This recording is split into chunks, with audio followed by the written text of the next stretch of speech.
grand dialogue. Sigi Kafoba. Le grand dialogue, l'émission des débats du studio Tamani sur votre radio. Sigi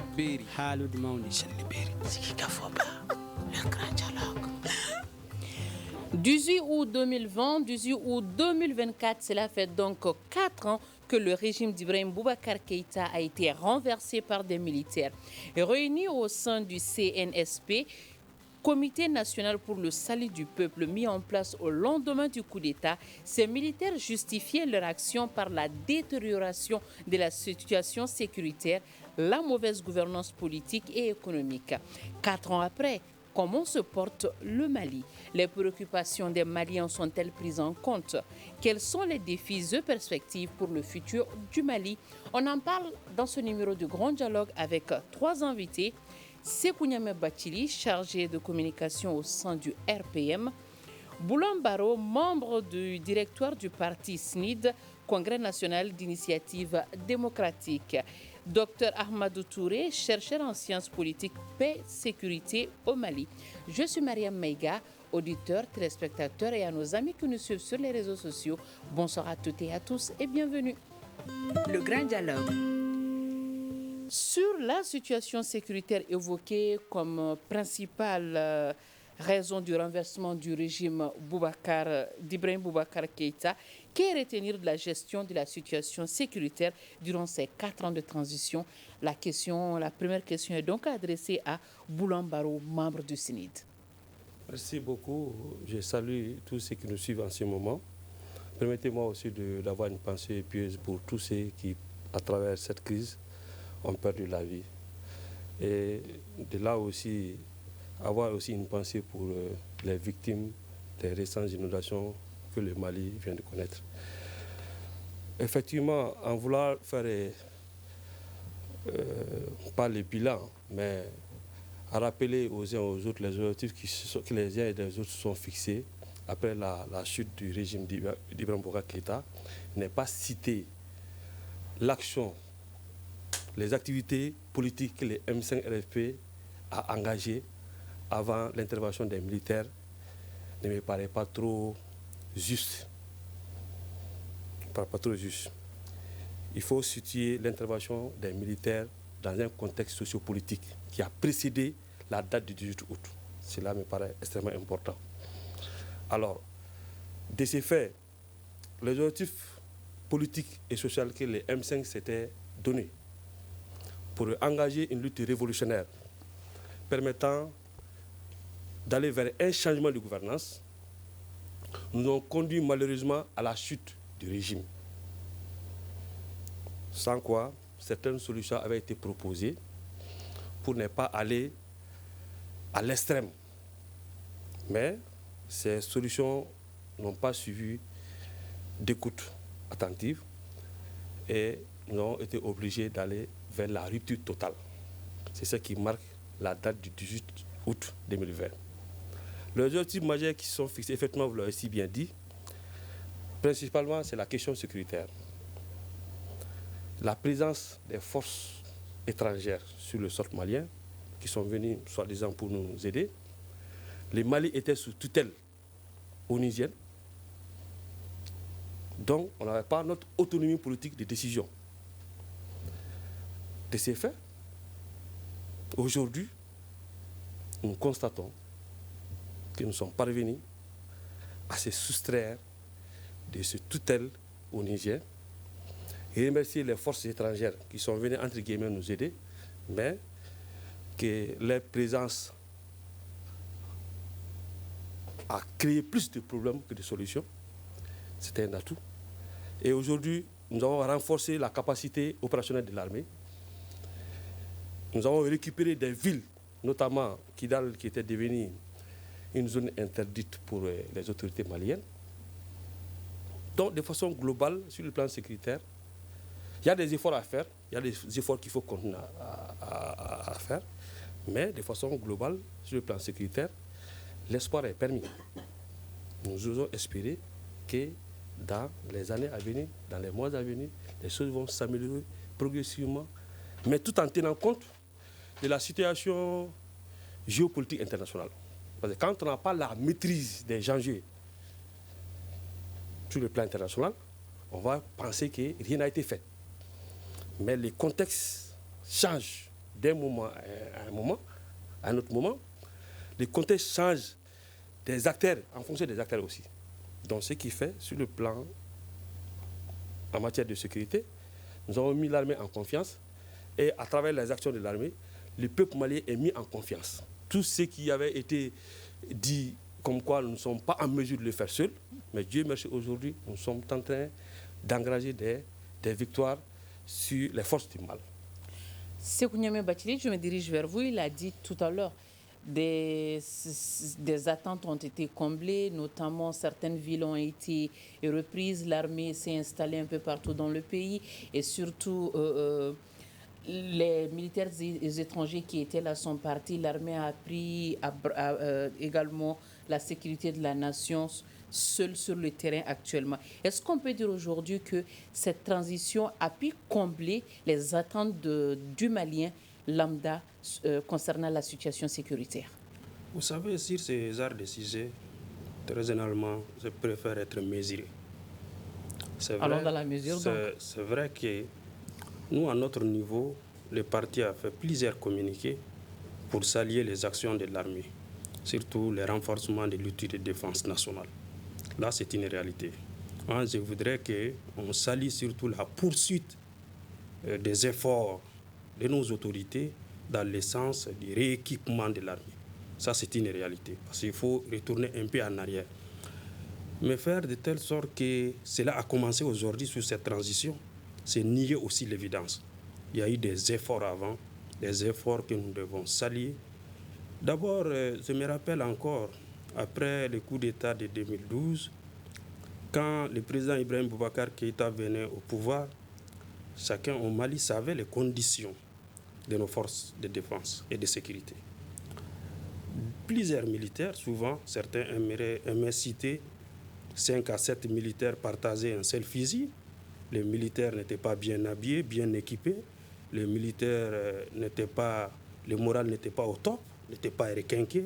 Et tout cela, des efforts ont été fournis par les autorités pour rendre l'armée malienne fière d'abord, pour préparer l'armée, équiper l'armée, mettre en confiance sur le terrain. Ça, ce sont des réalités. Des équipements militaires ont eu lieu bien avant cette transition. Mais donc, je voudrais quand même... permettez-moi de juste vous arrêter. Est-ce qu'on ne peut pas dire que cette remise à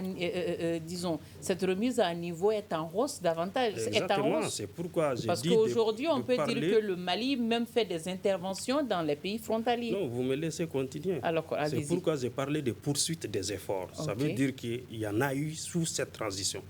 Et chose que nous avons saluées. C'est pourquoi j'ai dit à l'entame de mes propos que notre parti, le RPM, a fait plusieurs communiqués pour saluer l'armée. Ça veut dire qu'il y a eu des réalisations sous cette transition. Mais comme mon prédécesseur l'a dit, on est obligé souvent de revenir un peu sur nos pas pour expliquer des efforts qui ont été fournis avant et ce que les autorités actuelles continuent aussi de le faire. Nous saluons les autorités par rapport aux achats des équipements militaires, par rapport aussi à la formation, à la poursuite des formations de nos militaires, mais surtout par rapport à des choix stratégiques. Ça, c'est une réalité. Je me rappelle encore l'actuel Premier ministre, quand il venait en 2021, il a présenté un programme d'action gouvernementale devant le CNT, dans lequel programme il y avait 4 axes. Et parmi les 4 axes, je me rappelle que ceux qui sont membres du CNT l'avaient évalué à l'époque. Et sur les 4 axes, on pouvait dire qu'au niveau de la sécurité, il y a eu des avancées. Ça, ce sont des réalités. L'occupation des emprises de la MINUSMA à la faveur de la résolution 2690 est une réalité. Et cette occupation de ces emprises a permis à notre armée de revenir en force dans la ville de Kidal et dans d'autres localités du pays que les forces onusiennes occupaient bien avant. Et ça aussi, c'est un progrès que nous avons salué. Au niveau de la sécurité, j'ai dit très bien qu'il y a eu des avancées, mais restons en tout cas mesurés, tout simplement parce que nous constatons aussi qu'au centre du pays, des régions comme Bandiangara, comme Douanza, Bankas, Koro, sont Moti même, Djéné, vers le cercle de Djéné, un peu aussi vers Ségou, où encore l'insécurité est grandissante. Il y a des inquiétudes. C'est pourquoi je préfère rester mesuré. Et dans la région de Caille, plus récemment, nous avons constaté que des attaques se reproduisent un peu partout dans les cercles de Yelimane, dans les cercles de Sandaré, dans la région de Nyoro, souvent aussi dans la région de Nara, à Mourdja, où l'insécurité s'étend vers d'autres partie du territoire. Donc nous alertons aussi les autorités à fournir encore plus d'efforts. C'est vrai qu'ils ont fourni des efforts, mais à multiplier aussi des efforts, parce que c'est force du mal plutôt, quand vous l'arrivez à les anéantir d'un côté, ils essayent d'occuper d'autres pans du territoire. C'est vrai que la lutte contre le terrorisme au Mali est très complexe et très difficile.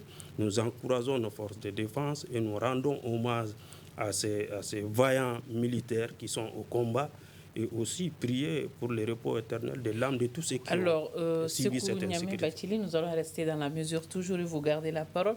Est-ce qu'on peut dire que, autrement dit, les résultats ont-ils été à la hauteur ou en deçà des attentes en 4 ans? En 4 ans, au niveau de la sécurité, il y a eu des avancées. Je le répète, on n'est pas au niveau comme on était avant 2020. Ça, c'est inhérent. Ça, c'est uniquement au niveau... Par rapport sur la situation sécuritaire. Pour les restes, c'est la même phrase. C'est la même phrase. J'aimerais bien compléter ma phrase. Il est aussi à noter qu'au niveau des mouvements, c'est-à-dire de déplacés, des réfugiés, le nombre a plutôt augmenté. Et là aussi, c'est inquiétant. C'est pourquoi j'ai salué l'armée pour ses efforts. Mais la réserve, c'est par rapport aussi au mouvement des personnes dans ces lieux d'insécurité. Ça inquiète aussi. Donc nous pouvons dire qu'il y a eu des avancées, mais il reste beaucoup à faire. Merci beaucoup, Sékou Niamé Bathily. Le temps de donner la parole à Hamadou Touré, spécialiste des questions de sécurité et de paix. Monsieur Touré, quel bilan dressez-vous de la gestion sécuritaire en 4 ans de transition? Bonsoir co-débatteur, bonsoir aux téléspectateurs et téléspectatrices. Avant de faire pas un bilan, mais on peut faire une évaluation, parce que la transition la fin n'est pas pour demain, parce que la priorité des organisations n'est pas la priorité de la transition en cours. Donc pour mieux faire un bilan, il faudra attendre la fin. On peut évaluer. Mais en attendant cette évaluation, je présente joyeux anniversaire à la radio pour ses 11 ans, Studio Tamani. Merci beaucoup. Prompt établissement aux victimes de l'attaque de Tinzaouaten. Donc, devoir de moment oblige, il faudrait restituer les faits, parce qu'on se rappelle, la perte des régions du Nord n'est pas due à la transition, mais n'est pas due à ATT, mais c'est dû aux militaires. Donc, en 2012, lorsqu'il y avait eu le coup d'État en 2012, on a perdu les régions du Nord. Et aussi, ATT, n'oubliez pas qu'ATT était un grand acteur de la paix, un grand militaire qui a joué un rôle dans la sécurité du Mali, et notamment dans les régions du Nord. Et il n'a pas été bien compris au départ.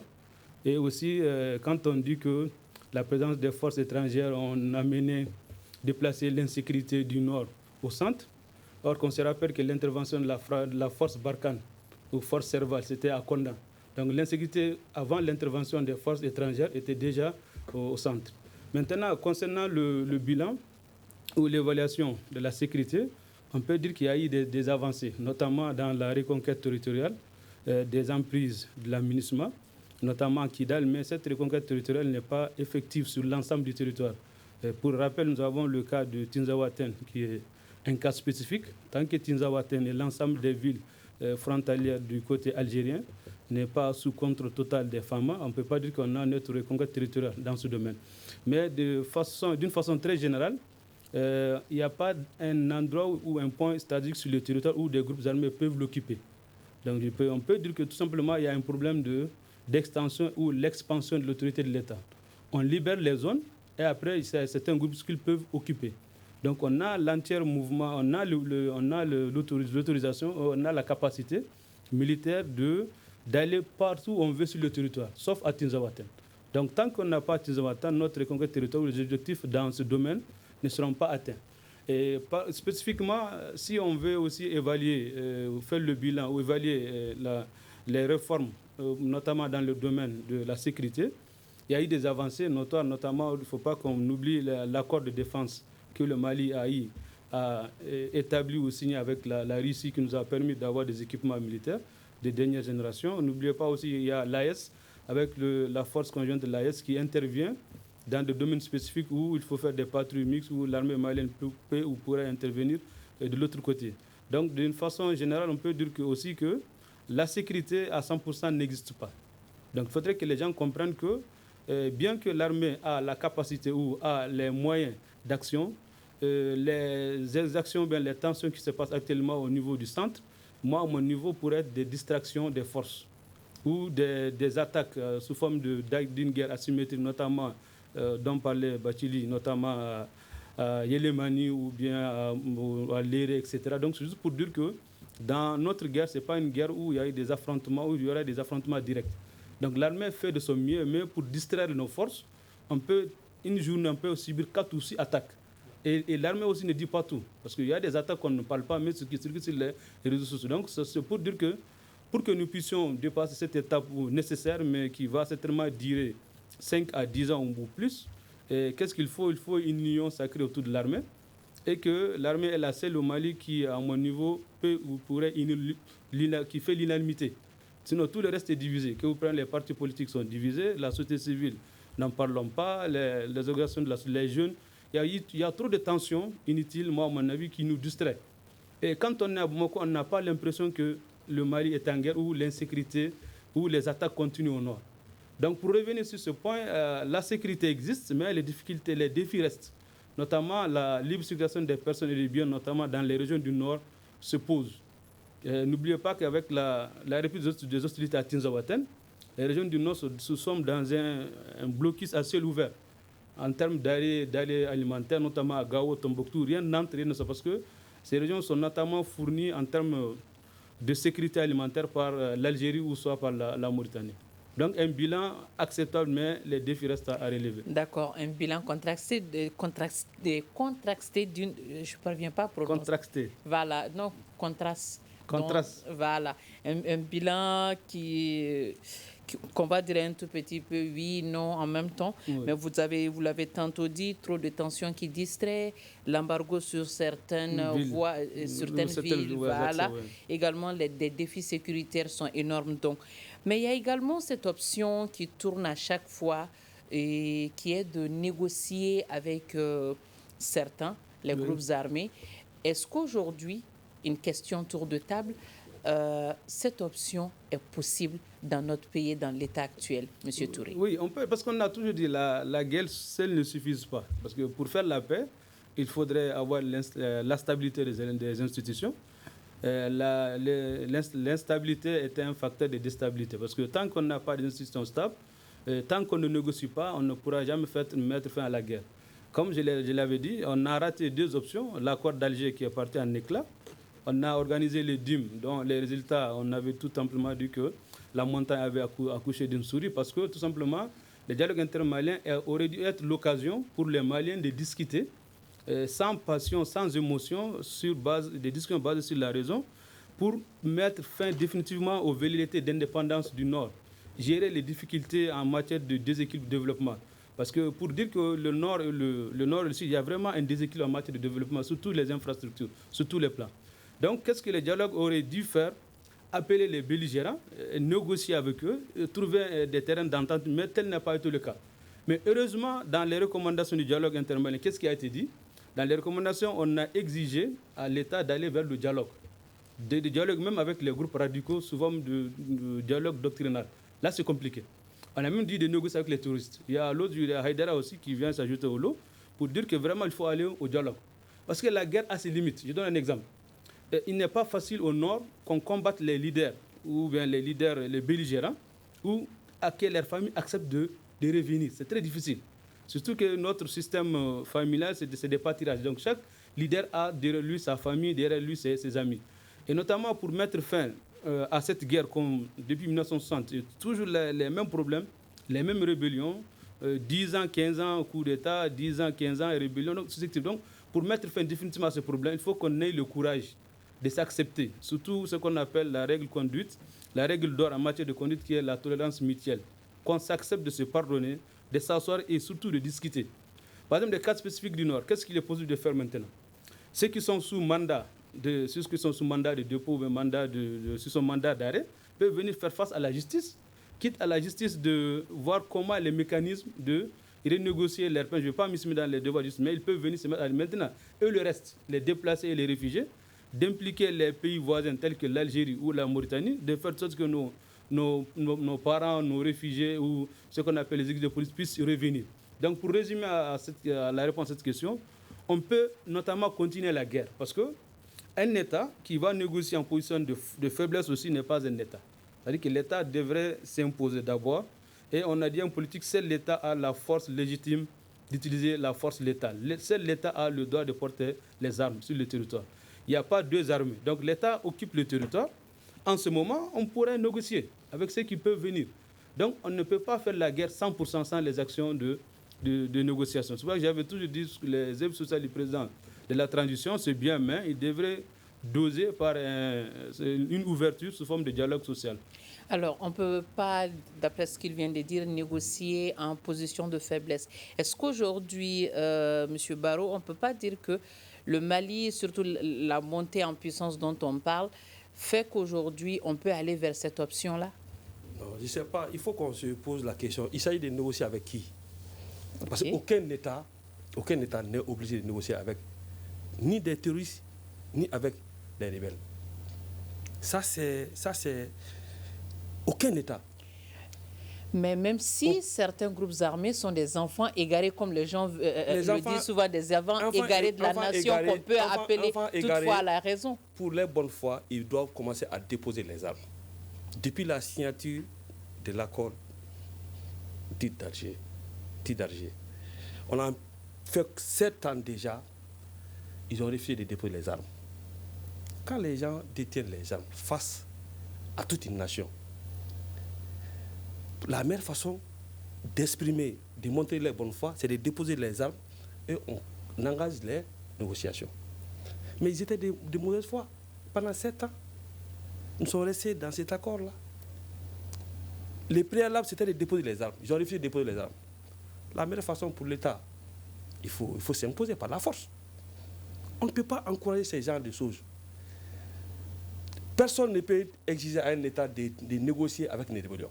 Sauf si cela est l'option politique de l'État en question. Ça, c'est un principe.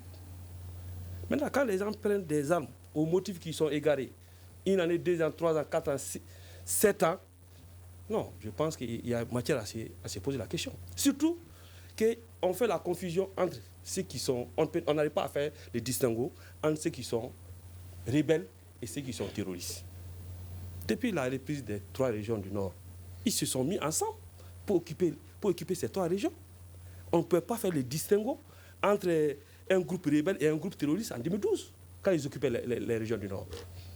Tantôt c'est les Moudjahou, tantôt on parle de MLA, tantôt on parle de Al-Qaïda. Ils se sont mis ensemble pour occuper les terrains. Mais s'il y a lieu de les combattre, on les combat. Tout récemment, quand il y a eu l'attaque du bateau de Tombouctou, ceux qui ont revendiqué cette attaque, ils sont qui? Ils sont-ils des rebelles ou des terroristes? Mais pourtant, il y a des acteurs qui se disent rebelles, qui ont revendiqué cette attaque. Mais l'acte qu'ils viennent de faire sur le bateau, c'est un acte terroriste ou pas? À vous de répondre. Non, c'est un acte terroriste. C'est pour vous dire que pour moi, ils se sont mis ensemble sous la forme d'une force hybride pour attaquer le Mali. Alors, on nous sommes donné les moyens de renforcer notre armée en capacité opérationnelle pour les combattre. Maintenant, ceux qui pensent à ce stade, qui sont en position de faiblesse, ils n'ont qu'à déposer les armes, ils vont rentrer dans le dialogue. Maintenant, dire que l'armée n'est pas autorisée à aller à Tinzaouaten, je suis étonné d'entendre ça. Vous venez de dire que sauf que nous ne sommes pas autorisés à aller à Tinza, alors que la bataille... On n'est pas arrivé, j'ai dit, pour atteindre l'intégrité territoriale, il faudrait avoir Tinzaouaten. Sauf qu'à ce jour, on n'est pas à Tinzaouaten.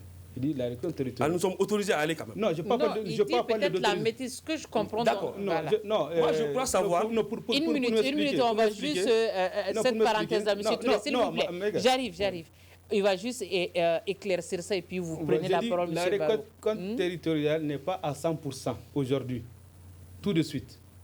on n'a pas l'intégrité de notre intégrité territoriale. Sauf si on est à Tinzaouaten. Les mots autorisés, je n'ai pas dit. J'ai dit l'armée a la capacité et les mouvements d'aller partout sur le territoire national. Parce que j'ai dit qu'on n'a pas de guerre sous forme d'affrontement direct. C'est une guerre asymétrique. Et ce qui se passe au centre, c'est une distraction pour disperser nos efforts. Tant qu'on n'a pas recouvré l'entièreté de notre territoire, la récolte territoriale à 100% n'est pas acquise, c'est ce que j'ai dit. On est souverain, mais à Tinzaouaten, on n'est pas encore... Le Mali n'a pas encore récupéré Tinzaouaten. Voilà. Allez-y maintenant, M. Barrow. Ouais. D'accord. Donc, moi, je crois savoir que les récentes batailles que l'armée a engagées, ça s'est passé à Tinzaouaten. Et personne ne peut aujourd'hui dire encore que ces groupes rebelles ou terroristes occupent Tinzaouaten. L'armée a bien précisé dans son communiqué, la zone est sous contrôle et les opérations vont poursuivre. Donc, voilà pourquoi j'ai dit, tant qu'on n'a pas la dimension des enjeux internationaux, des enjeux politiques, on ne peut pas régler cette affaire. Personne ne veut qu'on installe le Mali dans une guerre sans fin. Mais désormais, les gens doivent comprendre que l'armée a une mission républicaine, régalienne, qui consiste désormais à mener cette bataille-là quotidiennement.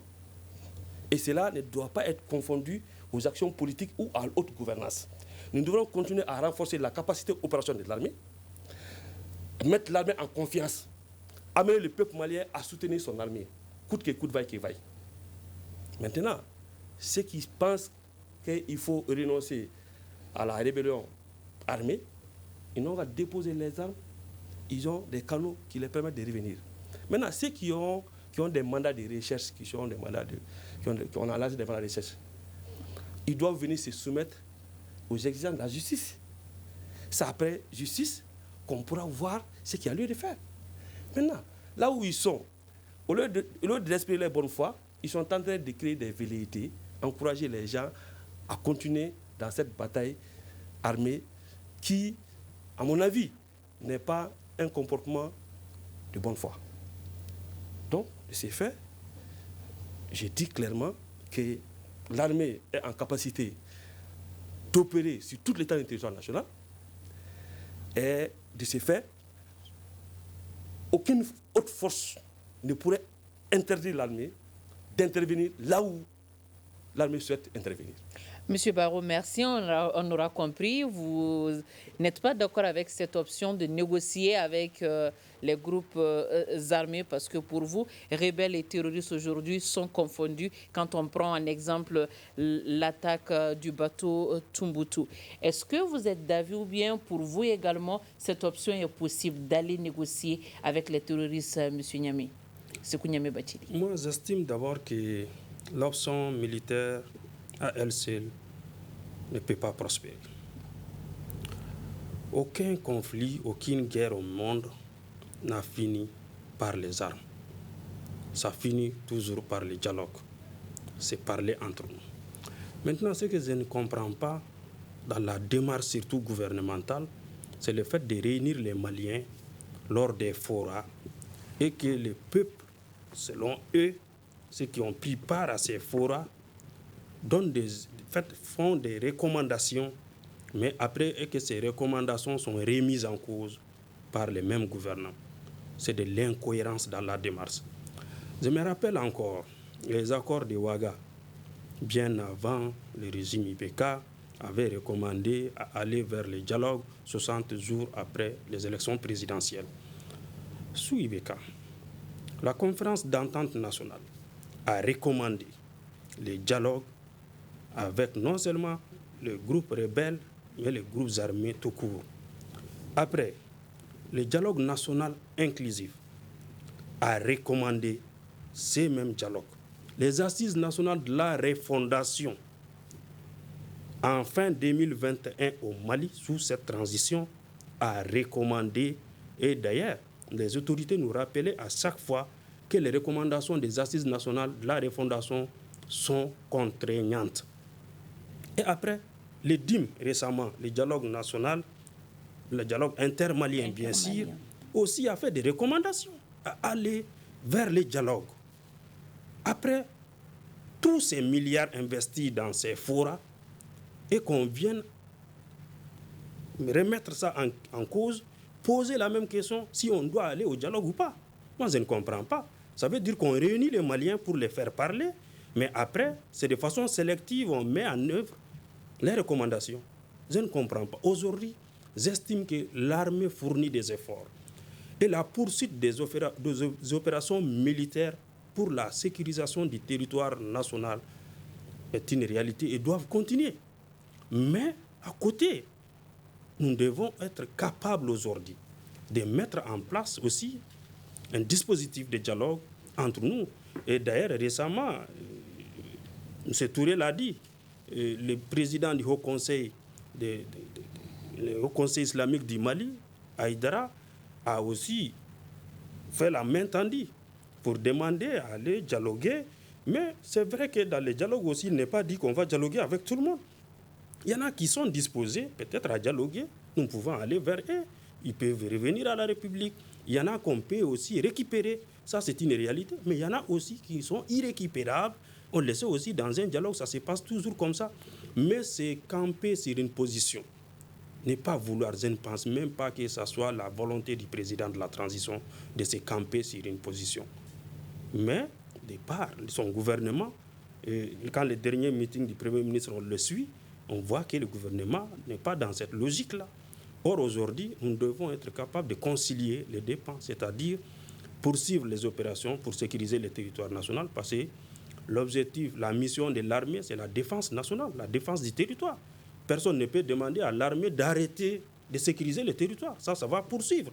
Mais à côté, mettre aussi des mécanismes pour essayer de démarcher ces Maliens-là qui, pour certains, sont dans l'erreur et qui peuvent être récupérés, de les faire venir dans la République. Moi, je pense que ce sont des initiatives à encourager et à s'allier. Alors, Sékou Niamé Bathily, gardez toujours la parole. Vous l'avez écorché dans vos propos. Je viens vers vous, M. Barrot. De l'accord pour la paix en passant par le dialogue intermalien et récemment les rencontres pour la rédaction de l'avant-projet de la charte pour la paix et la réconciliation qui continue. Qu'est-ce qui fait qu'aujourd'hui, les résultats ont mal à être appliqués? Quand les centaines et des milliers de Maliens se rencontrent pour discuter des intérêts de la nation, les recommandations ici de ces travaux ont de la peine à être appliquées aujourd'hui. D'abord, primo, peu de ces dialogues, rarement on voit des dialogues sincères. Mais c'est tout le Mali qui y participe. Je dis, ça dépend des organisateurs. Je ne parle pas de ceux qui participent, pas des participants. Mais la paix, on parle de paix entre des gens qui n'ont pas la même vision, qui se contredisent. Mais si on met dans une même salle des amis, des Maliens qui voient la chose de la même manière, et on dit on est allé vers un dialogue, ça c'est quel genre de dialogue?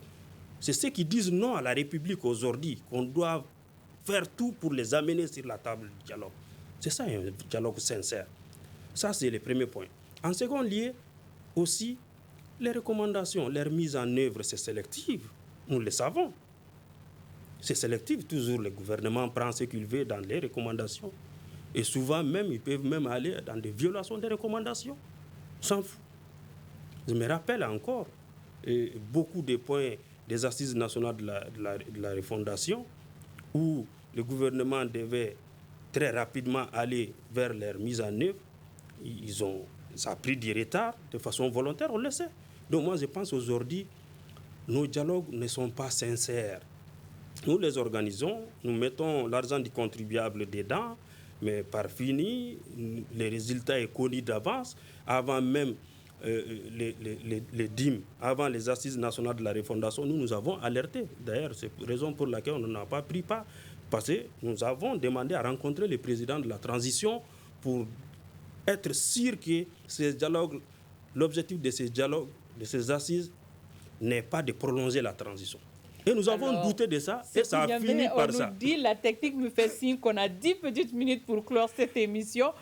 On n'a même pas parlé du plan politique, on est toujours sur le plan sécuritaire. Mais j'ai vu M. Barrot qui voulait réagir. Une parenthèse en 30 secondes, M. Barrot. Juste, je me réjouis lorsqu'il nous fait rappeler de tous les forums de l'accord primaire de Ouagadougou jusqu'à aujourd'hui. Il y a eu des recommandations qui ont été faites. L'accord primaire de Ouagadougou avait dit quoi? Et 3 mois après l'installation du nouveau président, on va engager les dialogues. Mais pourquoi ces présidents, une fois installés, au lieu d'engager les dialogues, est resté sans les faire jusqu'à ce qu'il y ait eu les actions dramatiques de Kidal, qui nous a conduit à négocier en état de faiblesse, qui nous a obligés de signer un accord qui a par fini tout foutre en l'air. Et c'est la conséquence de ce refus-là que nous sommes en train de gérer. Et ça finit par quoi? Par les dialogues. Alors, je me dis que vous êtes au moins d'accord, vous deux, pour dire que ce sont les résultats, les conclusions des travaux qui ne sont pas appliqués à temps. Non, voilà.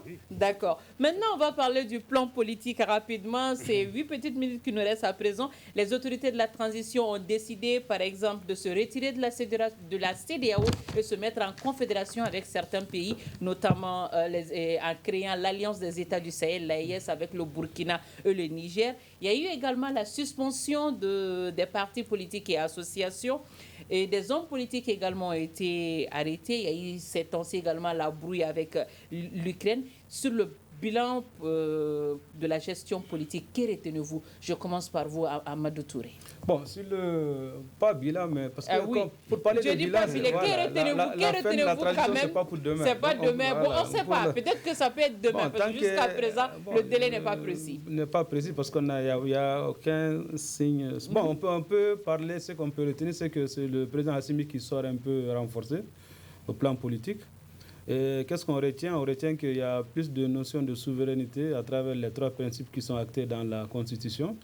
Et aussi, c'est que nous pouvons dire à ce jour qu'il faudrait que les autorités comprennent que dans les relations politiques, il est toujours demandé de faire ce qui est possible au moment opportun, de travailler plus, d'éviter les discours, d'éviter les tensions inutiles, de travailler plus à réunir les uns et les autres et de faire ce qui est possible pour rejoindre un peu Nelson Mandela. Comme il l'a dit, personne ne fera l'Afrique à notre place. Les pays développés n'ont pas été construits par des anges, c'est plutôt des hommes. Qu'on laisse les grands discours, qu'on travaille main dans la main, qu'on laisse notre côté émotif et émotionnel pour essayer au maximum de travailler. Moi, je dirais tout simplement qu'on a eu des acquis, notamment à travers l'AES, mais les défis de l'AES à ce jour sont le défi économique, parce que l'AES n'a pas de monnaie. La libre circulation des personnes et des biens pose problème, parce qu'on va quitter bientôt en janvier 2025, la CEDEAO va retirer ses passeports. Et ça c'est un problème. C'est déjà acté que la CEDEAO va retirer ses passeports en janvier 2025. Parce que si à ce jour on n'a pas eu de coopération bilatérale avec les pays voisins et qu'on ne revient pas sur la décision, ce qui n'est pas à l'ordre du jour, en janvier 2025, nous serons obligés, conformément à ce qui a été demandé au président de la Commission Touré par les chefs d'État, c'est de voir les possibilités de divorce possibles. S'il y a divorce, c'est que nous allons perdre les avantages de la CEDEAO. Mais le Mali pourrait négocier, l'AES pourrait négocier en bloc, soit par des coopérations bilatérales ou multilatérales.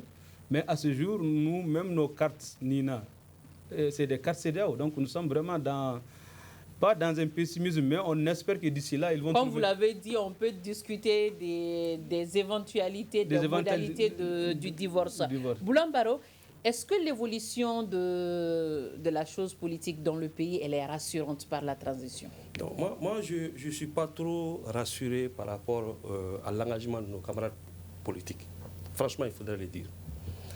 Si aujourd'hui, il ne faut pas qu'on confonde l'AES ou tous les projets à un individu, les pays ne se limitent pas à un individu. Et personne ne peut interdire un discours politique aux hommes politiques. Que ça soit très clair. Tout a été fait pour miser les hommes politiques depuis le début de cette transition.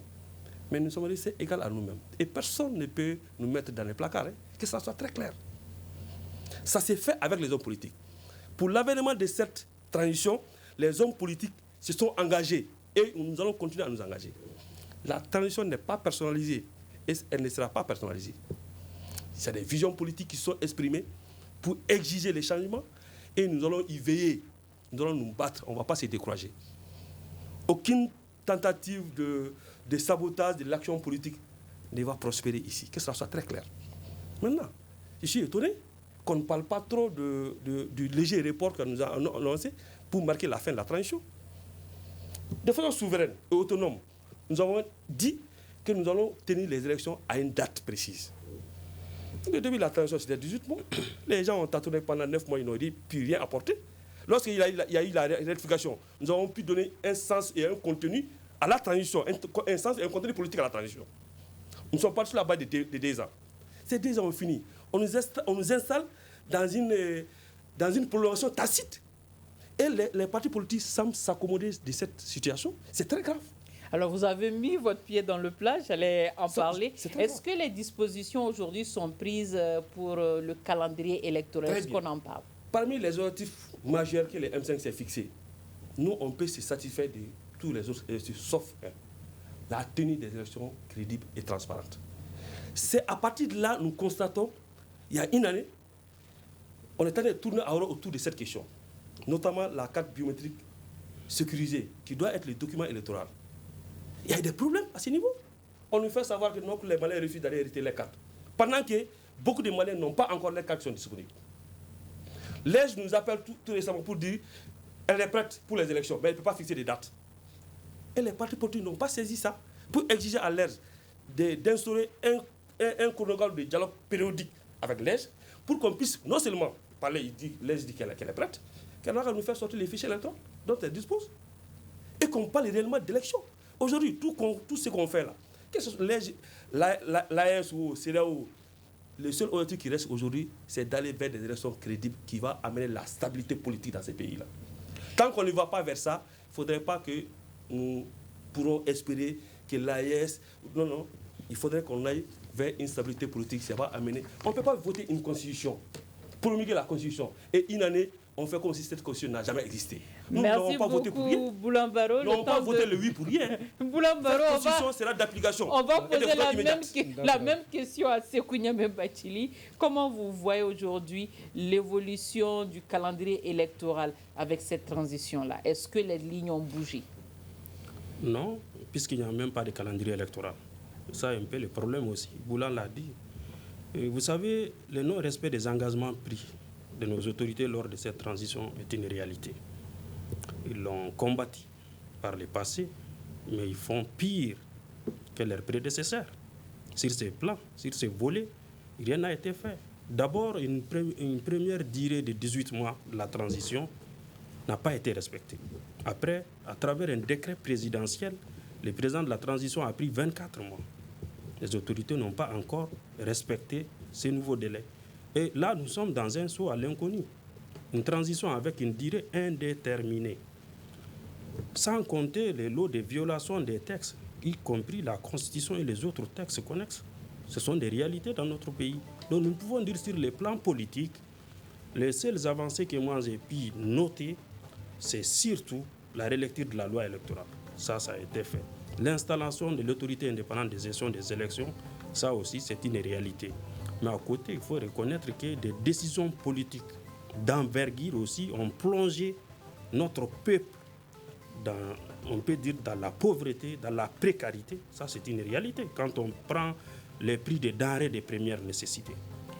Donc, alors, j'ai 1 minute 30. Le jingle a été donné pour clore l'émission. 30 secondes pour vous tous. Je commencerai par vous, Sékou Niamé Bathily. Qu'est-ce qu'il faut aujourd'hui pour accompagner les autorités de la transition, peut-être pour donner un calendrier électoral fiable?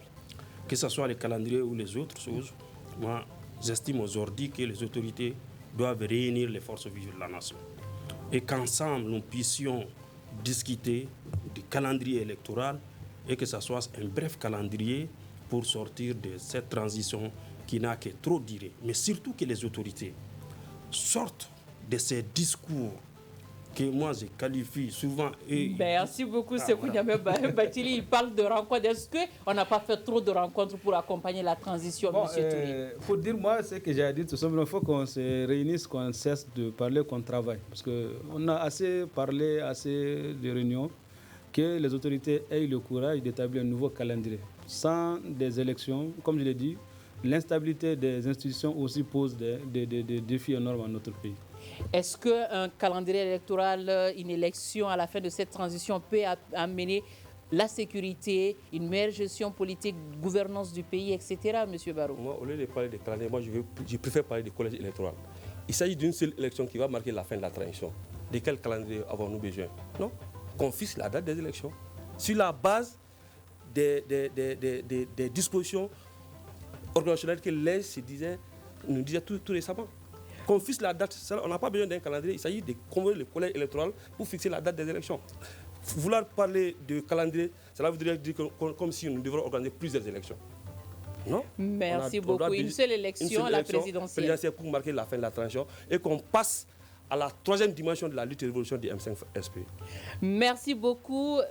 On aura compris que beaucoup a été fait, mais des efforts restent encore pour cette transition. Grand merci à nos invités. Ils étaient en nombre de 3. Sékou Niamé Bathily, chargé à la communication du parti RPM. Boulan Baro, membre du directoire du parti SNID Faso Yiriwaton. Dr Ahmadou Touré, chercheur en sciences politiques, paix et sécurité. Cette émission a été réalisée par Imirana Kilou Maïga. À la régie son et vidéo, il y avait Philippe Dambélé Ibrahim Sanogo. Je suis Mariam Maïga. Grand merci à vous et à la prochaine.